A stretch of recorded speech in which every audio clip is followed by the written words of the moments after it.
The latest tech, I'm Alexa.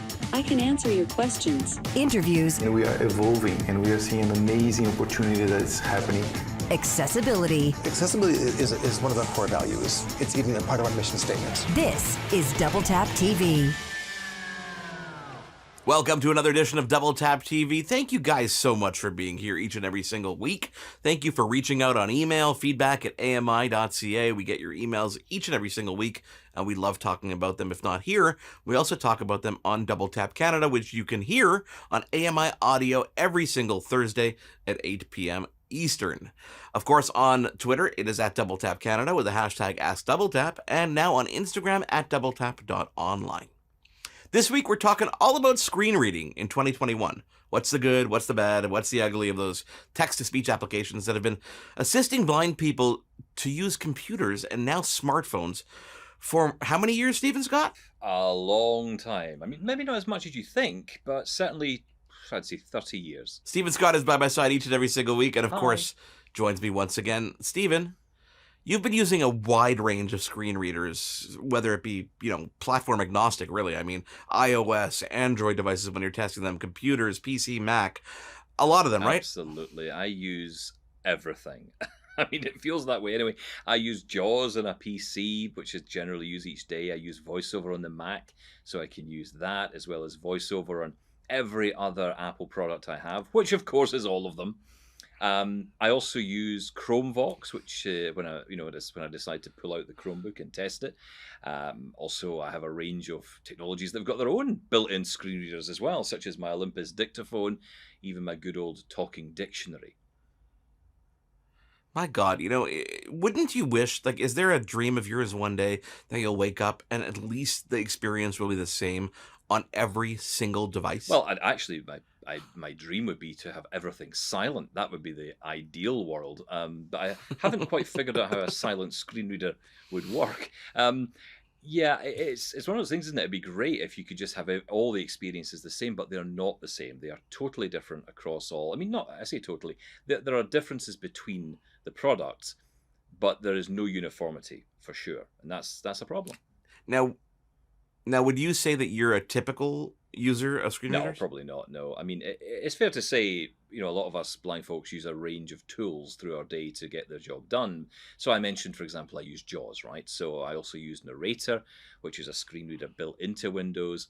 I use that from time to time when JAWS just can't get to where I need it to get to and read what I need it to read. Occasionally, I'll even fire up TalkBack on Android devices when I'm testing that out too. So not a typical user, perhaps, but certainly average. I remember once you asking me to check your screen on a FaceTime call when you were having issues. And your response did surprise me because you said, I don't have a screen, Mark. And I was like, what? You don't actually have a screen? And then it kind of clicked, right? You don't actually need a screen, but at the same time, you only use the voice to guide you. You don't need any visual cues because I know you have some vision. That's right. It's actually the best way to learn and use a screen reader. They aren't really built to be looked at. They're not attractive, Mark. They're not like us. Screen readers are unattractive. I can say that. I don't think that's controversial. But what happens on the screen while using a screen reader won't often make sense visually, which is why if you're sighted and you're talking to a JAWS user and you're sort of pointing at the screen saying, it's the button on the top right, it doesn't always make any sense to us because when you're going through with a screen reader, that's not how the screen reader reads the screen, right? And it's interesting because I do have a little bit of sight, but sometimes it's just enough to get in the way. So, I'm sometimes straining to see what's happening on the screen. And because of that, and the way the system works, I'm getting focused on visuals and not what the reader is telling me. So turning the screen off makes me a better screen reader user and ultimately a better computer user. I guess that makes sense, but it's also super interesting as well. We're going to be talking a lot more about screen readers on this episode, and one in particular, because coming up next, we're going to be joined by Matt Adder, who's one of the guys behind the screen reader that Stephen was talking about, and that is JAWS. Not the film, but the software. Matt joins us from his parent company, which is Vispero, and that is coming up next here on Double Tap TV. He is Stephen Scott. I am Mark Aflalo. Again, if you want to get involved, it's feedback at ami.ca, on Twitter at Double Tap Canada with the hashtag AskDoubleTap, and of course now on Instagram it is at DoubleTap.online. Back in a moment with Jaws. Love Double Tap TV? Listen to AMI Audio for Double Tap Canada every Thursday at 8 p.m. Eastern for news and reviews on everything tech. This is Double Tap TV. Welcome back to Double Tap TV. Thank you guys, as always, for being here each and every single week. This week, we're talking all things screen reading, and we're sitting down with a very special guest from one of the leading screen reading manufacturers.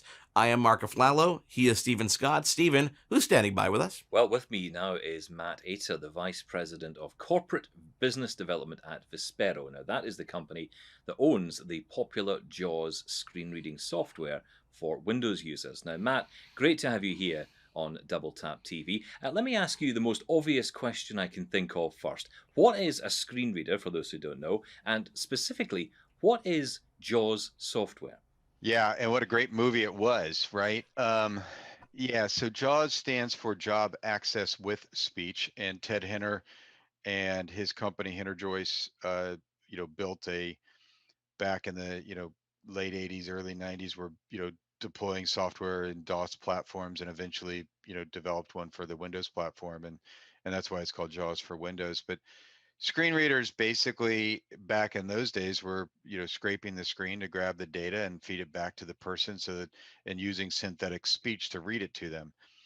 And if all it did was read what you were on, that wouldn't be enough. And so an example is if you're browsing a website, if you landed on something and it's an edit field and you had to search for something, you want to know what you're searching for and type it in, that's fine. But then what it returns is more important. And it's important that what a screen reader does is try to gather the data, provide it to the person in a useful way. And the challenge for somebody who's blind is that we can't look at the entire screen visually and say, hey, down there in the bottom right corner is the button I need to click. So I found the item, I've added it to my cart, and between me and that button is 50 tabs. Well, that's a very painful process for a blind person to go through, and a very time consuming and not very useful time. But if a sighted person just sees the button, it's a button that says submit my order, they just take their mouse and click it. And so can a screen reader do more than just make it so that a user tabs their way till they find that submit button? And that's kind of the power of what a screen reader would have to do. If all it did was read from top to bottom, it's almost like taking a web page and making it a podcast, or making it an MP3 file that you just click the play button at the top of the web page. Would that be enough for a blind user? And the answer is no. JAWS isn't the only screen reader in town, as you know, Matt. There's NVDA, which is non-visual desktop access, and of course the built-in Microsoft Narrator screen reader, which has seen major improvements in the past few years. Now, these alternatives are free. How do you, as a company that charges for your screen reader, continue to justify that, and how do you compete against these free alternatives? So there's a couple things. One part is when you're at a work site, and I want to start with that because that's where JAWS has been the most success, is in workplace settings. You need support. You need to know that this is going to exist tomorrow. You need to know that the technology has gone through the security testing and all the protocols to support a workplace environment. Your IT folks need to be able to reach out and solve problems at times. And that's a big part to what a corporation looks for when selecting technology. Additionally, I think it's the robustness of some of the features within JAWS software that's different from other screen readers today. One, the scripting technology, and people will mention that other screen readers have scripting technology. I get it. But part of the foundation of what makes JAWS successful is the scripting and the community around it that provides the training and scripting services. So if you look across the uh, different places where you may live, and I'll just use in the United States for the moment, but it could be the same in Scotland or the UK or wherever. And the thing is that there are thousands and thousands of people who just train assistive technology every day. And what did they grow up on and what did they learn at the beginning was JAWS. And so I'm pretty comfortable thinking that, yes, they may teach other screen readers, but in the end, their core business of instruction is still going to be workplace assessment, because that's what the agencies for the blind are going to pay someone to do training for. They're not going to train you just to sit at home and browse Amazon. They're going to train you to be able to get a job. And so the foundation of the people around the community of assistive technology, have been using and training this product for so many years that that's a big part of the success of this product. When it comes to the scripting power, it's still one of the most powerful scripting tools out there for customizing the applications. And there's personal scripters out there. There's businesses who do scripting. There's some in the UK. There's some in the US who just do this for a living, and it's a core part of their business to go into corporations and customize JAWS to work with third-party applications. Not always because of accessibility problems, but also because of usability problems. It's not enough to be accessible, it's also usable. And that example of trying to buy something on the website where I filled it out and I added it to my cart, but I have to hit the submit button. I don't want to press the tab 50 times to get to the submit button. I need something quicker. The other day, somebody asked me, how do I post in 7 groups on Facebook instantaneously that quickly? And I said, well, I put place markers on the page that JAWS allows me to create.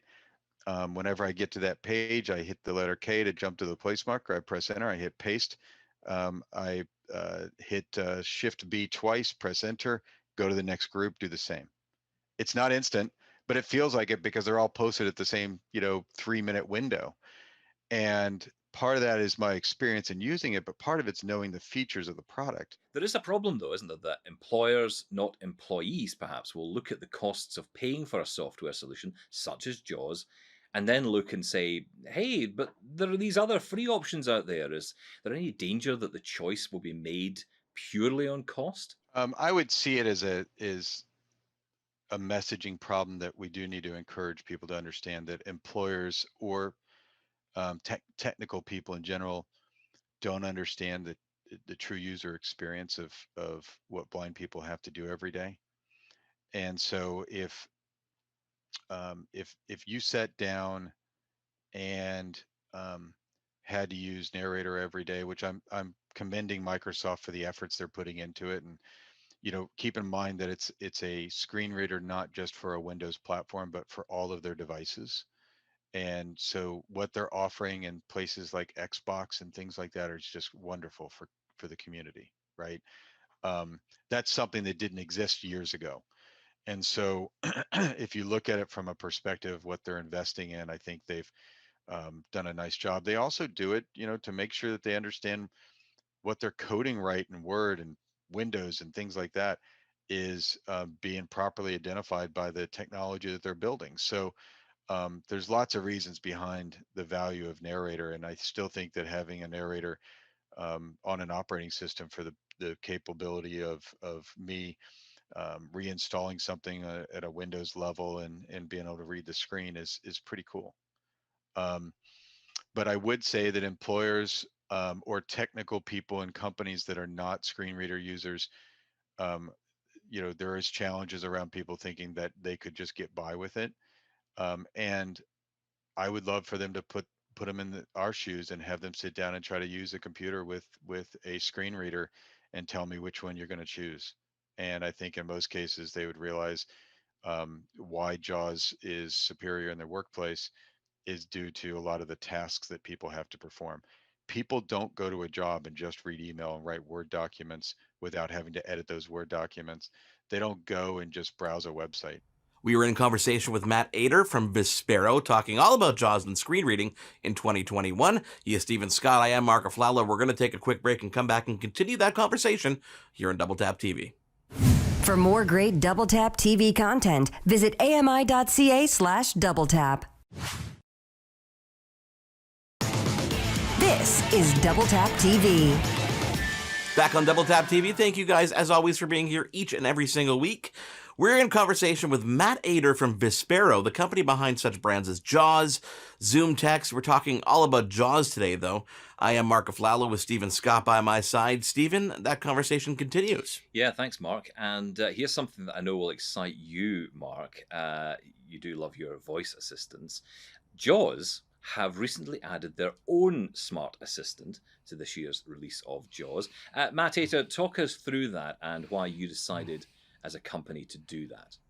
A lot of it comes down to that we have um, a user base that's new to computing who may grow up on an iPhone or other device that's not a PC with a keyboard and things like that. And they weren't taught, you know, 1,000 keystrokes. And my head spins with the number of keystrokes.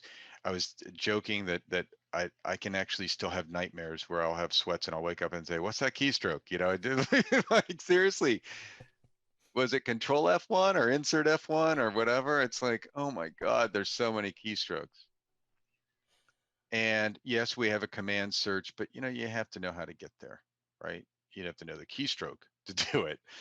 And so the beauty of something like this in time, it's growing, is to hear what people are asking for it to do, and then for us to determine, is that something we need to put into the product to make it easier for you to do it? And you know, some of the stuff in JAWS, again, JAWS users are taught to use keystrokes, so they probably are perfectly fine pressing Insert D to bring up your dictionary manager, but that may not be the one that really needs to be a focus on. It's the future. It's not the 20 commands or 10 commands we put in there now, or 50, whatever number we're up to. It's what we put in there in the future to make your job easier. So for example, I used virtualize current control a lot. Now, who wants to remember that's the word I have to search, right? Um, you know, that's insert shift V. That's a painful command to remember, and it takes two hands, right? Could I do this quicker by saying virtualize that? And if I did that, then it just brought it up into a window and read it to me. That may be easier for me.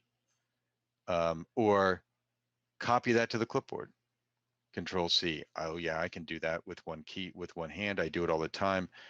But maybe I just want to say it, and maybe I forgot that command. But those are the two commands that I use every day, so they're probably okay. But there could be some others that I can't remember. And so if we could, you know, things like make it faster or make it louder, I mean, those are easy things, and everybody reaches for those commands. But it's amazing. You've seen it in Facebook. It's amazing how many people say, "How do I make JAWS talk faster on the fly?" Matt, let me ask a question here. It's fascinating to learn about the amount of work that goes into building a screen reader.